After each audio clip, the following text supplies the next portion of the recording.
लेकिन मुझे प्रत्यक्ष नहीं होता। आपको तो प्रत्यक्ष भी होता है गोवर्धन नाच का, मत छुपाओ मेरे से। तब दासी कहती, हाँ मुझे प्रत्यक्ष भी होता है। मैं रात को सोती हूं तो गोवर्धन नाच मेरे सन्मुख प्रकट हो जाते हैं, मेरा हाथ पकड़ करके मुझे उठाते हैं। रानी ने कहा, तो मुझे प्रभु का कैसे प्रत्यक्ष होगा, मेरे भजन में कहां कमी है। दासी ने कहा, एक काम और करो। क्या करो? बोले, आप कथा कीर्तन स्मरण ठाकुर सेवा सब कर रही हो, लेकिन अभी आपने संत सेवा नहीं की। जितना कुछ शेष है वो संत सेवा से पूर्ण हो जाएगा। दासी से पूछा, रानी ने क्या करूं? तो भक्तमाल जी में प्रियादास जी कहते हैं, रानी को दासी ने कहा, आप अपने महल के निकट एक संत निवास बनवाओ, और जो आपके यहाँ द्वारपाल हैं, पहरेदार हैं, उनको नगर के द्वार पर खड़ा करो। महात्मा लोग तो आते ही रहते हैं जयपुर, कोई अजमेर जा रहा है, पुष्कर जी जा रहा है स्नान करने, तो यहां से निकलते हैं। तो जो कोई भी ब्रज से साधु आ रहा हो, अयोध्या से, चित्रकूट से जो साधु आ रहे हो, उन साधुओं की पधरावनी करो, उनको संत निवास में ठहराओ, सेवकों को लगाओ, उनको भोजन प्रसाद कराओ, और फिर अपने महल के झरोके में से ना जो चिक लगी है, उस चिक को हटा के महात्माओं का दर्शन करो, प्रणाम करो। सो संत दर्शन से भक्ति की प्राप्ति होती है। रानी के लिए कोई दुर्लभ नहीं था। दासी ने जैसे जैसे किया, बहुत बड़ा महल था, उसने आधा संत निवास बनवा दिया। सेवक मिले हुए थे रानी को, सेवकों से कहा महात्माओं को लाते रहो, महात्मा लोग आने लग गए, और वहां उनकी सेवा होए, चरण धुलवाए, वो चरणामृत भीतर मंगवा ले, सेवकों से उनको प्रसाद पवाए, प्रसाद पाने के बाद वो प्रसाद अपने यहां मंगा ले, और चिक से पर्दा खोल करके महात्माओं का दर्शन करे। अब वो संत दर्शन करते करते तो और खुमारी प्रेम की चढ़ गई। एक दिन तो वृंदावन से साधु पधारे, और ऐसे वो साधु पधारे, शायद रत्नावती पर ही कृपा करने पधारे हों, ऐसे वो साधु पधारे कि उनके रोम रोम में जुगल प्रेम विराजमान था, और उन्होंने वहां वास किया। सेवक लोग उनको ले आए, और रानी तो भीतर महल में बैठी थी, और उन संतों ने कीर्तन करना प्रारंभ किया। हमारी महारानी श्री राधा रानी, हमारी महारानी श्री राधा रानी, हमारी महारानी श्री राधा रानी, हमारी महारानी श्री राधा रानी।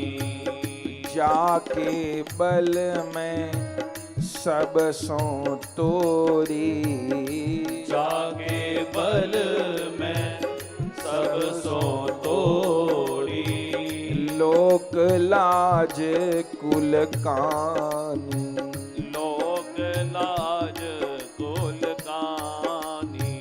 प्राण जीवन धन लाल बिहारी जी को, प्राण जीवन धन लाल बिहारी जी को, वारी पियत नित पानी, वारी पियत नित पान। भगवत रसिक सहायक सब दिन, भगवत रसिक सहायक सब दिन। सर्वोपरि सुखदान, सर्वोपरि सुखदान। हमारी महारानी श्री राधिका रानी, हमारी महारानी श्री राधिका रानी, हमारी महारानी श्री राधिका रानी, हमारी महारानी श्री राधिका रानी। वृंदावन से रसिक संत आए, और जो संत निवास में उन्होंने कीर्तन करना प्रारंभ किया, ऐसे जुगल किशोर के लीला पद का गान किया, सेवा तो हुई, झरोके से रानी देख रही थी। और जैसे पता चला वृंदावन से संत पधारे हैं, अब तो रानी से रहा नहीं गया। रानी झरोके से कूदने को तैयार संत निवास में। दासी तो पास में रहती, तुरंत हाथ पकड़ लिया दासी ने, रानी का क्या करती हो? तब रानी ने कहा अब नहीं रह पाऊंगी मैं, अब यहां झरोके से दर्शन करके मुझे सुख नहीं मिल रहा, अब साक्षात जाकर के इन महात्माओं को प्रणाम करूंगी, इनका दर्शन करूंगी, इनका सत्संग श्रवण करूंगी। दासी ने कहा नहीं, आप ऐसा नहीं कर सकती, ये लोग विरक्त हैं, आप इतने बड़े राज्य की रानी हो, जाओगी भेद खुल जाएगा, अभी तो कमरे के भीतर भक्ति हो रही थी, खुल जाएगा तो आपको कष्ट मिलेगा, आप रानी हो, ऐसा मत करो, आप पे संकट आ जाएगा। रानी ने दासी को कहा बताओ मेरे इस शरीर में कौन अंग रानी है? अरे तुम्हारे जैसे ही हाथ है, तुम्हारे जैसे ही पांव है, तुम्हारे जैसा शरीर है, इस शरीर में जो अंग रानी हो उस अंग को काट के फेंक दूं, लेकिन अब मैं नहीं रहूंगी। दासी पकड़े रही, लेकिन रानी नहीं रुकी और रानी पहुंच गई जहां महात्मा लोग बैठे थे। उस समय बहुत विचार था, रानियां तो पर्दे से बाहर नहीं निकलती थी, कोई देख ही नहीं पाता था रानियों को, इतना पर्दा था उस समय। और वो खुले संत निवास में साधुओं के बीच आ जाए तो बहुत बड़ी बात थी। रानी गई और महात्मा लोग प्रसाद पा रहे थे और उनकी झूठी पत्तलों पर लोटपोट होने लगे। अब उसे तो भक्ति का रंग लग गया था, कभी तो प्रसाद उठा के पावे, सिर पे लगावे, कभी संतों के चरणों। महात्माओं ने कहा ये कौन है? पता चला आमेर की रानी है। अरे राम, महात्मा संभल गए, लेकिन रानी को तो प्रेम की खुमारी चढ़ी थी। महात्मा तो कुछ देर में चले गए, वो पागल की तरह वहां लौटे, प्रेमावेश हो गया। और जैसे रानी संत निवास में आई तो वहां प्रहरी भी थे, सैनिक भी थे, जैसे महलों में रहते हैं। और संयोग से उस दिन माधो सिंह के सेनापति भी वहां थे। और जो उन्होंने रानी को पर्दा नहीं, सिर पे कपड़ा नहीं, सामान्य वस्त्र पहने और या महात्माओं के बीच आके नाच रही है, गा रही है, रो रही है, सेनापति को तो बहुत बुरा लगा। ऐसा तो कभी अपने यहां हुआ नहीं, रानियां पर्दे में रहती। उसने पत्र लिख दिया। किसको पत्र लिख दिया? रत्नावती के पति थे माधो सिंह, अभी सुना ना, मान सिंह के छोटे भाई। ये दोनों भाई अकबर के यहां सेवा में रहते थे। मान सिंह तो सेनापति ही थे अकबर के, माधो सिंह भी वहीं थे। तो ये आमेर कम आते थे, प्राय दिल्ली रहते थे, अकबर के साथ ही रहते थे, तो आमेर उनका आना बहुत कम होता, तो रानी को पूरी छूट थी। लेकिन सेनापति रहता था। सेनापति ने पत्र लिख दिया और पत्र में लिख दिया महाराज आपकी रानी तो बैरागन हो गई है। अब वो तो राजस्थान की भाषा में साधुओं को अपमानजनक शब्द में बोलते हैं मोड़ा। तो लिखा है भक्तमाल जी में, अब मोड़ों के बीच आके बैठती है और कीर्तन करती है, और पता नहीं क्या क्या लिख दिया। और जैसे माधो सिंह को ये पत्र मिला वो तो आग बबूला हो गए। संयोग से उसी समय रत्नावती के मझले पुत्र प्रेम सिंह दिल्ली गए हुए थे। रत्नावती की बात को परिवार में और तो कोई नहीं जानता था। 3 पुत्र थे रत्नावती के, सुजान सिंह, छत्र सिंह और तेज सिंह। तो जो सबसे बड़ा बेटा और सबसे छोटा बेटा वो तो अपने पिता के रंग में रंगे हुए थे, पिता पूरी तरह विमुख था। जो मझला बेटा था उसका माँ से बहुत प्रेम था, तो वो कभी कभी महल में आता था, सारी बात उसको पता थी। तो रानी रत्नावती ने अपने मझले बेटे छत्र सिंह को भी दीक्षा दिलवा दी थी। वो बेटे के ऊपर भी रंग चढ़ा हुआ था, उसका नाम हो गया था प्रेम सिंह, छत्र सिंह से। तो वो भी तिलक लगाता था, कंठी पहनता था। संयोग से वो भी उस समय गया हुआ था दिल्ली अपने पिता के पास। उसी समय सेनापति का पत्र आ गया कि ऐसे ऐसे रानी ने तो बहुत बड़ा अनर्थ कर दिया, हमारी सैकड़ों साल की मर्यादा तोड़ दी, आके संत निवास में बैठ गई, पत्तल पर लौट रही है और रो रही है, गा रही है, नाच रही है, शरीर के कपड़ों की उसको सुधि नहीं है। माधो सिंह तो आग बबूले हो गए। उसी समय प्रेम सिंह ने आके प्रणाम किया बेटे ने। तो माधो सिंह क्या बोले, गाली देके, रत्नावती जी को गाली दे के बोले प्रेम सिंह को, आ मोड़ी के। माने गाली जैसा शब्द है, कोई स्त्री साधु बन जाए तो उसको मोड़ी कहेंगे। पहले कोई अपशब्द कहा, उसके बाद कहा प्रेम सिंह को आ मोड़ी के। जैसे कहा माने आ बैरागन के बेटे। प्रेम सिंह जी को तो बड़ी चोट लगी कि ये माँ को क्या कह रहे हैं, वो तो घर में ही रहती हैं, भजन करती हैं। प्रेम सिंह जी को बहुत चोट लगी और फिर वो प्रेम सिंह को क्या नाटक बना लिया, राजपूतों का कलंक है तू, ये क्या टीका लगा है, क्या गले में माला पहन लिए नाटक करता है, तेरी माँ ने तुझे भी बर्बाद कर दिया, और पता नहीं क्या क्या बोला। प्रेम सिंह को बड़ी चोट लगी और भक्तमाल जी में लिखा है वहीं दिल्ली से उसने अपनी मां रत्नावती को पत्र लिखा। क्या पत्र लिखा कि पिताजी ने अब मुझे मोड़ी का बेटा कहा है, तो बताओ मैं क्या करूं। रत्नावती ने जैसे पत्र पढ़ा, वापस फिर अपने पुत्र को पत्र लिखा, तू घबरा मत, यदि तेरे पिता ने तुझे मोड़ी का बेटा कहा है, अब तू मोड़ी का ही बेटा बनेगा। अब मैं बैरागन ही होंगी, अब मैं नहीं रह पाऊंगी महलों में।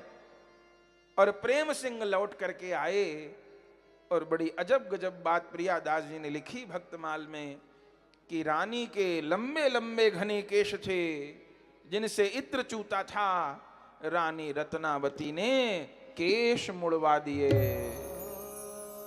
राजसी वस्त्रों का त्याग कर दिया, पति ने मोड़ी कह दिया।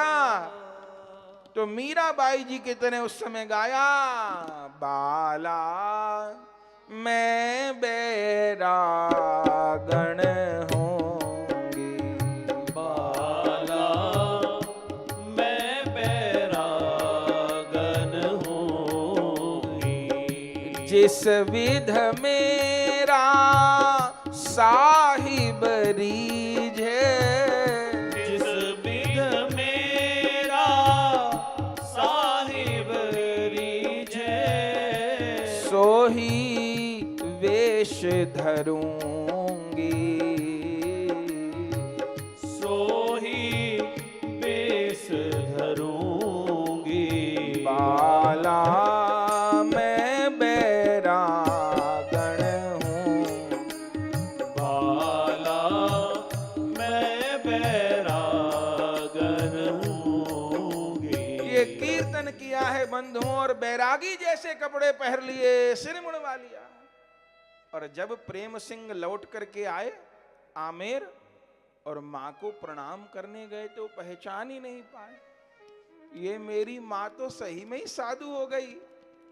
और जैसे देखा तो जो प्रेम सिंह थे पुत्र रत्नावती के, उन्होंने सेवकों को कहा शहनाइयां बजाओ, नगाड़े बजाओ, नौबत बजाओ, पूरे महल को सजवाओ। लोगों ने कहा क्यों, अब कोई जान नहीं पाया। जोर जोर शहनाई बजने लग गई, नक्कारे बजने लग गए, नगाड़े बजने लग गए, खूब जोर जोर जय जयकार होने लग गई। और इधर कुछ समय बाद माधो सिंह भी आ गए। उन्होंने कहा ये हमारे महलों के बाहर शहनाइयां, नगाड़े, नौबत, नक्कारे क्यों बज रहे हैं। सेवक से पूछा, बोले पता नहीं महाराज, युवराज प्रेम सिंह जी बजवा रहे हैं। क्यों बजवा रहे हैं, बुलवाओ। बोले ये नौबत नक्कारे शहनाई क्यों बजवा रहा है। प्रेम सिंह ने कहा, आप अपने पिता को आपने कहा था ना कि मोड़ी का बेटा, आज ये बात मेरी माँ ने सत्य कर दी और मेरी माँ साधु ही हो गई। तो अभी तक तो मैं अपनी माँ का बेटा कहलाता था, अभी तक तो रानी का बेटा कहलाता था, अब संसार में मैं संत का पुत्र कहलाऊंगा। मेरी माँ अब सही में संत हो गई, इसकी खुशियां मना रहा। राजा तो आग बबूला हो गए और अपने पुत्र को मारने के लिए दौड़े। प्रेम सिंह भी बड़े शक्तिशाली थे, साहसी थे, उनके पास भी सेना थी। इधर तो मारने के लिए दौड़े तो प्रेम सिंह का भी खून उबाल पर आ गया। उधर से उनके सेनापति, उधर से उनके सैनिक, और पिता पुत्र में युद्ध की नौबत आ गई, युद्ध की भेरी बज गई। तभी लोगों ने देखा, सामंतों ने, ये क्या हो रहा है, बाप बेटे ही लड़ेंगे। तब कुछ लोग प्रेम सिंह के पास गए, कुछ लोग माधो सिंह के पास। प्रेम सिंह को जाके सामंतों ने सिखाया, अरे भैया ऐसा मत करो, पिता के संग युद्ध होगा। बोले वो मारना चाहते हैं तो मैं क्या करूं? प्रेम सिंह को कहा कि नौबत शहनाइयां बाज में बजवा लेना। वो इसी बात से तो नाराज हो गई ना, यही नहीं कहा कि तुम्हारी माँ से नाराज है, नौबत नक्कारे बजवाए इसलिए नाराज है। अभी तुम्हारे पिता तो थोड़े दिन के लिए आते हैं यहां आमेर, फिर दिल्ली चले जाएंगे, फिर नौबत नक्कारे बजवाते रहना।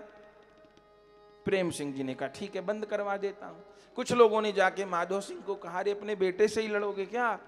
वैसे मुगल लोग ताक लगाए हैं, लड़वाना चाहते हैं राजपूतों को, अपने बेटे को मारोगे मुगल लोग और हावी हो जाएंगे। आप लोग आमेर जाओ, मैं दिल्ली जाओ, हम बात संभाल लेंगे। तो दिल्ली के लिए चले, रास्ते में जाके रुक गए, लेकिन खून तो खौल रहा था, क्या करूं? तब राजा ने अपने मंत्री से कहा कि प्रेम सिंह को तो मैं बाद में देखूंगा, उसको तो समझा लूंगा, उसको बर्बाद करने वाली उसकी माँ है, और उसकी माँ ने मेरी नाक कटवा दी। पूरे आमेर में मेरी हंसी उड़ रही है कि इसकी पत्नी तो बैरागन बन गई, मेरे जीते जी सिर मुड़वा लिया इसने, तो क्या करा जाए? प्रियादास जी लिखते हैं, माधो सिंह ने कहा कि नाक तो मेरी उसने कटवा दी रत्नावती ने, अब नाक से जो रक्त बह रहा है उसको रोकना है। बोले इसको कैसे रोकना है? बोले रानी रत्नावती को मरवा दो। नाक तो कट गई पर नाक से जो रक्त बह रहा है वो बंद हो जाएगा, न तो उसको देख के पता नहीं कौन कौन क्या क्या करेगा। बोले कैसे मरवा दें? तोप से, बंदूक से, तलवार से मारेंगे तो बात फैल जाएगी और आपके बेटे भी आपके विरुद्ध हो सकते हैं। जब प्रियादास जी लिखते हैं, रानी रत्नावती को मारने के लिए नरभक्षी खूंखार सिंह रात को भेजा गया, क्योंकि जब से रानी ने सिर मुड़वाया वो अपने ठाकुर को भी संत निवास में ले आई, महल में रहना छोड़ दिया, खुद भी महल में रहती थी, ठाकुर जी को भी महल में रखती थी, और द्वार खुले ही रहते थे, कब कौन संत आवे। रात के समय में वही खूंखार सिंह को भेजा है, कटघरे में बांध के खोल दिया कटहरा। दासी और रत्नावती दोनों बैठ करके रात रात भर जागती थी, दोनों सत्संग कर रही थी। तभी सिंह घुर्राते हुए आया, और जो दासी ने सिंह को देखा, रत्नावती की तो आंख बंद थी, घुर्राने की आवाज आई तो दासी के मुख से क्या निकला? देखो रानी, आज सिंह जू पधारे हैं। ये नहीं कहा सिंह पधारा है, सिंह आया है, शेर आया है, कहा देखो रानी जू, आज सिंह जू पधारे हैं। और जैसे रत्नावती से कहा, रत्नावती ने कहा क्या कहा? आज मुझे दर्शन देने नरसिंह आए हैं? बोले हाँ नरसिंह आए हैं। और जैसे रानी ने नेत्र खोले तो उस सिंह की जगह तो नरसिंह प्रकट हो। बड़ा विलक्षण चरित्र है रानी रत्नावती। दासी और रानी दोनों ने सिंह की पूजा की, प्रणाम किया, और सिंह ने अपना पंजा उठा करके रानी रत्नावती के सिर पर रखा, और जो बाहर ताक लगाए सैनिक सामंत सेनापति बैठे थे, रत्नावती को तो सिंह आशीर्वाद देगा, और बाहर जाकर के सबको चीर के फाड़ करके बराबर करके जंगल में भाग गया सिंह। माधो सिंह बाट ही देखते रह गए। अब रत्नावती के मरने का समाचार आएगा, अब रत्नावती के मरने का समाचार आएगा। हो सकता है सिंह ने उस रत्नावती को, उसकी दासी को, दोनों को मार दिया हो सकता है प्रेम सिंह आया हो तो उसको भी मार दिया हो। ऐसा कुल कलंक बेटा भी मर जाए तो अच्छा है, मेरे 2 बेटे बहुत अच्छे हैं, उनको मैं राज दूंगा। लेकिन रानी के तो मरने का समाचार आया नहीं, वहां से तो बधाई बजने की आवाज आने लगी। अपने भक्त पर कृपा करी, प्रकट भये नरसिंह हरि।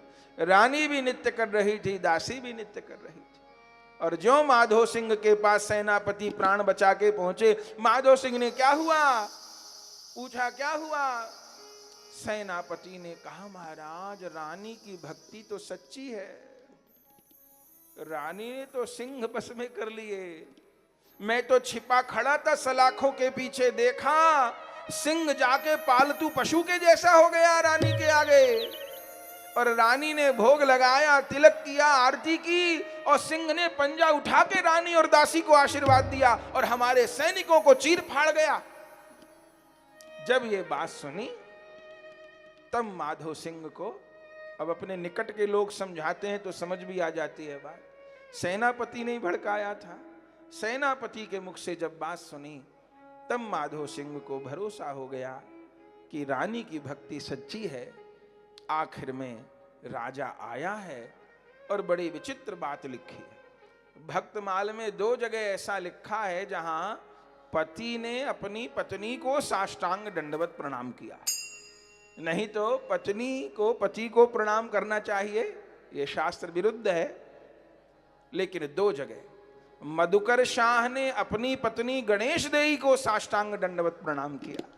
गणेश देवी की कथा जानते हैं ना, जब अयोध्या से रामलला को ओरछा ले आई। ओरछा में जो राजा राम है वो अयोध्या के तो ठाकुर हैं। गणेश देवी के संग आए थे, मधुकर शाह की पत्नी थी। तो जब राजा ने देखा कि मेरी पत्नी के अधीन ठाकुर हो गए, तो मधुकर शाह ने ऊपर के वस्त्र निकाल के साष्टांग दंडवत किया था अपनी रानी को, पत्नी को। और यहां माधो सिंह ने ऊपर के वस्त्र निकाल करके साष्टांग दंडवत प्रणाम रानी रत्नावती को किया। तब रानी रत्नावती खड़ी हो गई, कहा प्रणाम न करो।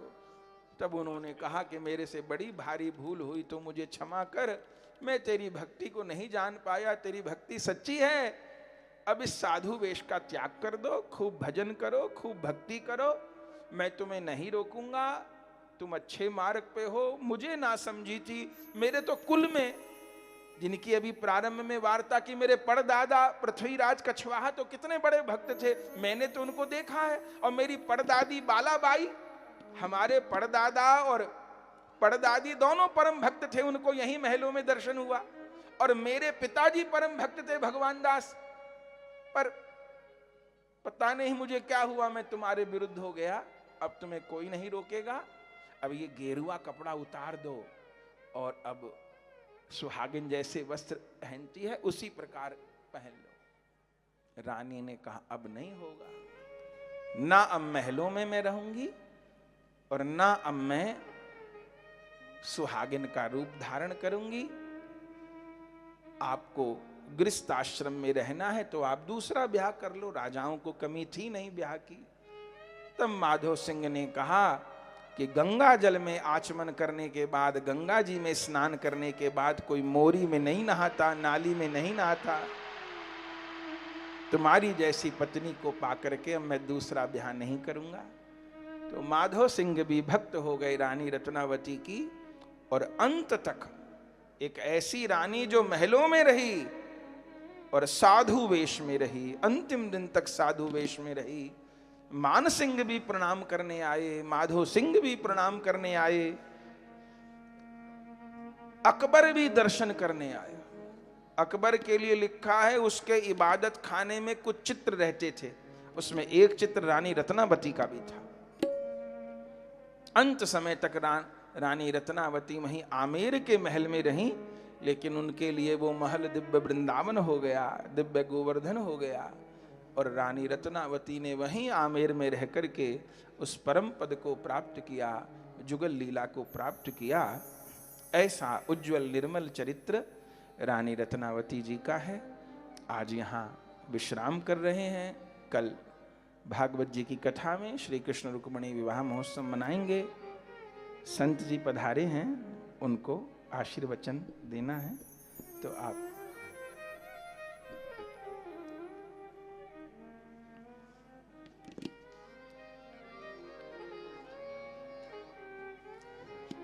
उनका आशीर्वचन भी हम लोग कुछ प्राप्त करेंगे। उसके बाद फिर आरती का दर्शन करिए और सवेरे श्रीमद् भागवत जी की कथा में आनंद प्राप्त करिए। प्रेम से कहिए जय जय Shri Ram. Hello hello hello hello गुरुदेवानंदे गौर हरि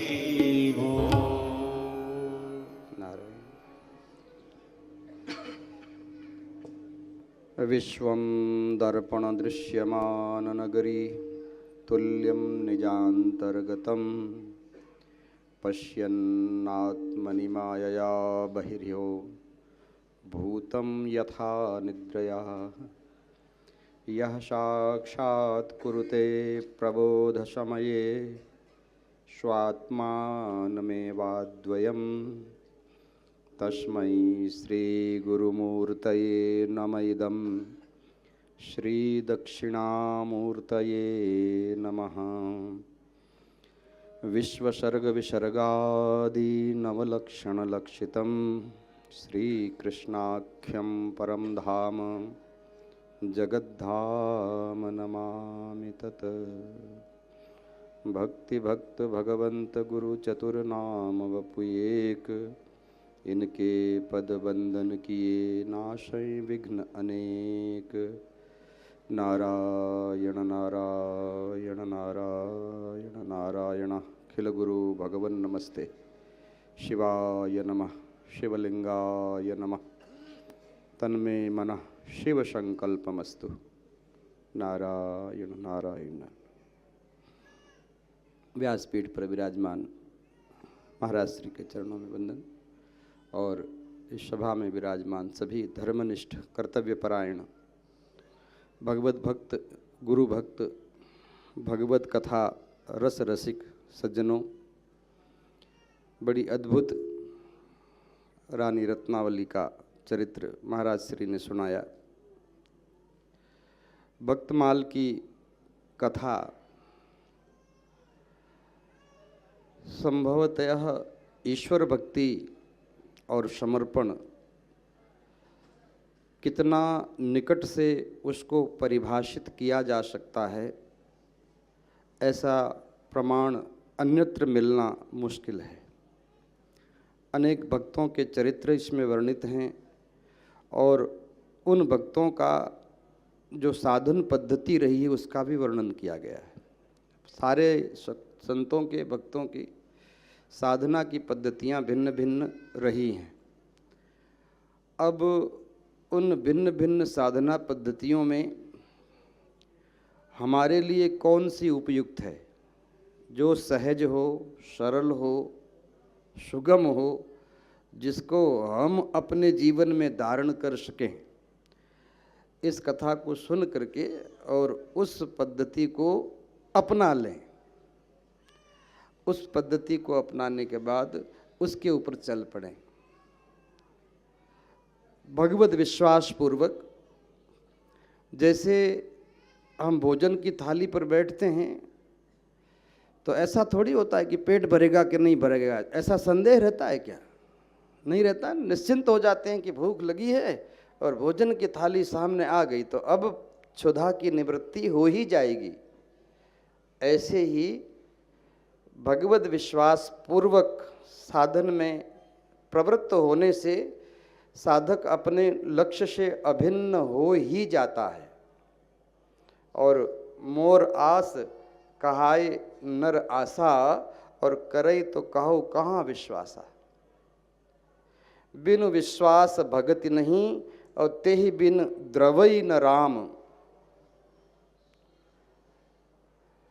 महाराज, विश्वास प्रथम है। जो साधन हम सब लोगों ने हमको अपनी गुरु परंपरा से प्राप्त है, उस परंपरा से उस साधन को करते हुए दृढ़ता पूर्वक कि जो हमको साधन गुरु महाराज ने दिया है उस पर चल करके हम अपने लक्ष्य से अभिन्न हो ही जाएंगे, इस विश्वास के साथ।